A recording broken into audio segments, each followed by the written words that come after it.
Now, children, in 1913, Henry Moseley has come, and what he has done, he has made another periodic table. And now, what periodic table he has made was in the increasing order of atomic number.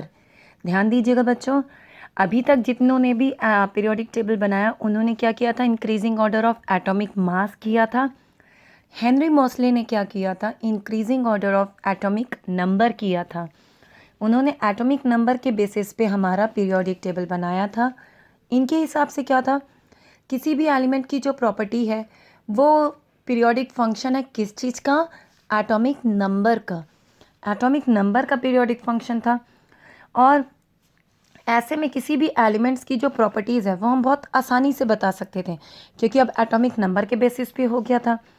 Atomic number क्या था, जैसे जैसे हम एक element से दूसरे element में जाते हैं ऑटोमेटिकली, देखिए हर एक एलिमेंट का एटॉमिक नंबर सेम नहीं होता है, they are having the different atomic number.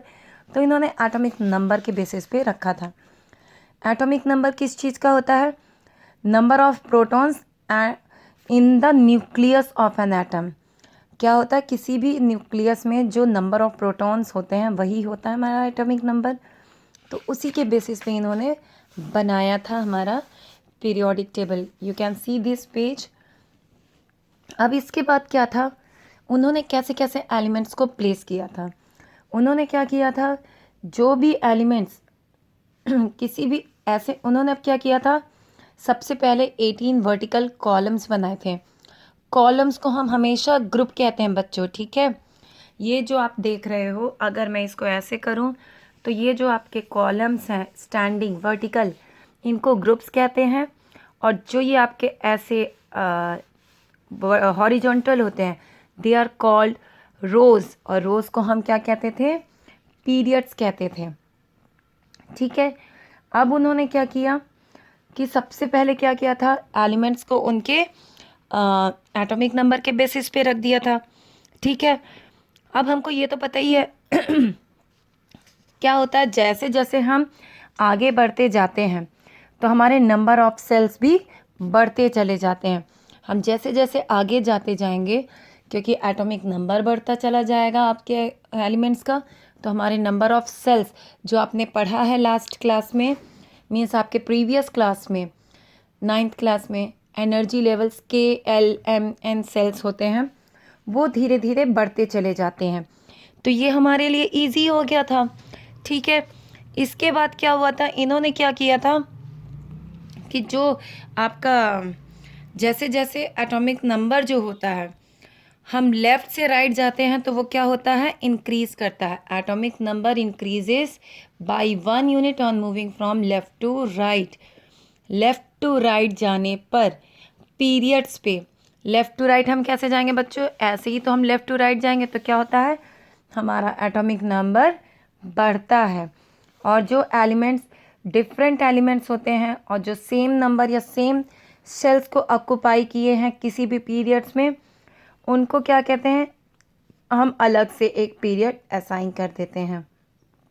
For example जैसे कि आपका सोडियम, मैग्नीशियम, एल्यूमिनियम, ये सब का देखिए क्या है, belong to the third period. इनको हमने क्या किया था, थर्ड पीरियड में प्लेस्ड कर दिया था सोडियम मैग्नीशियम को, ठीक है। अब हमारा KLM सेल्स के बेसिस पे हम किसी भी एलिमेंट्स को रखते हैं। जब भी जो आपका पीरियड्स है वो क्या होता है, हम नेक्स्ट पे कब जाएंगे, जब हमारा कोई भी एक आपका कंप्लीट हो जाता है। Each period marks a new electronic shell getting filled. हम जैसे जैसे एक एलिमेंट्स पे जाते हैं तो इसका मतलब है कि हमारा एक सेल से हम दूसरे सेल पे भी जा रहे हैं बच्चों, ठीक है। इसके बाद हमारे पास एक टर्म आता है जो कि हम अब देखिए कैसे कैसे होता है आपका, ये आपको पता ही है कि पहले सेल में 2 इलेक्ट्रॉन्स होते हैं, दूसरे में 8 होते हैं, देन कंटिन्यू हमारे आउटर मोस्ट पे हमेशा 8 इलेक्ट्रॉन्स होते हैं। किस फॉर्मूले पे रखते हैं, 2 × n⁻², इसी बेसिस पे हम रखते हैं, ठीक है। इन्होंने अब क्या किया था, वैलेंसी और एटॉमिक साइज को भी बताया था। ट्रेंड्स इन्होंने 2 चीज़ों को बहुत अच्छे से बता दिया था मॉडर्न पीरियोडिक टेबल ने। वो क्या था, वैलेंसी। वैलेंसी क्या होती है, किसी भी आपके आउटर मोस्ट सेल पे कितने इलेक्ट्रॉन्स हैं, वो होती है उस एलिमेंट की वैलेंसी।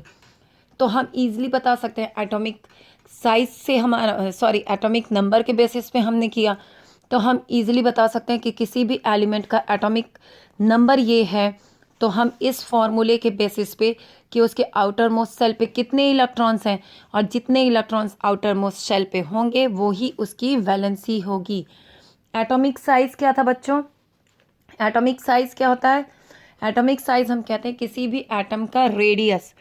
रेडियस क्या होता है? सेंटर से लेके जो आपका न्यूक्लियस का सेंटर है वहाँ से लेके पूरा आउटर मोस्ट सेल तक जो हमारा डिस्टेंस होता है, that is the atomic size. Hydrogen का कितना होता है atomic size? 37 picometer. PM is called picometer. एक पिकोमीटर में कितना होता है? 10⁻⁻12 मीटर होता है। 1 पिकोमीटर इक्वल्स टू 10⁻⁻12। हाइड्रोजन का होता है 37 पिकोमीटर। अब क्या होता है बच्चों? एटॉमिक रेडियस जो होता है, जैसे जैसे हम लेफ्ट टू राइट जाते हैं तो हमारा एटॉमिक रेडियस कम होता है। एटॉमिक नंबर बढ़ता है, रेडियस घटता है। हम लेफ्ट टू राइट, हम अगर ऐसे जाते हैं, लेफ्ट टू राइट जाते हैं, तो एटॉमिक नंबर इंक्रीज करता है और एटॉमिक रेडियस डिक्रीज करता है। ठीक है, this is due to the, क्यों होता है? क्योंकि देखिए हमारे नंबर ऑफ प्रोटॉन्स बढ़ते चले जा रहे हैं।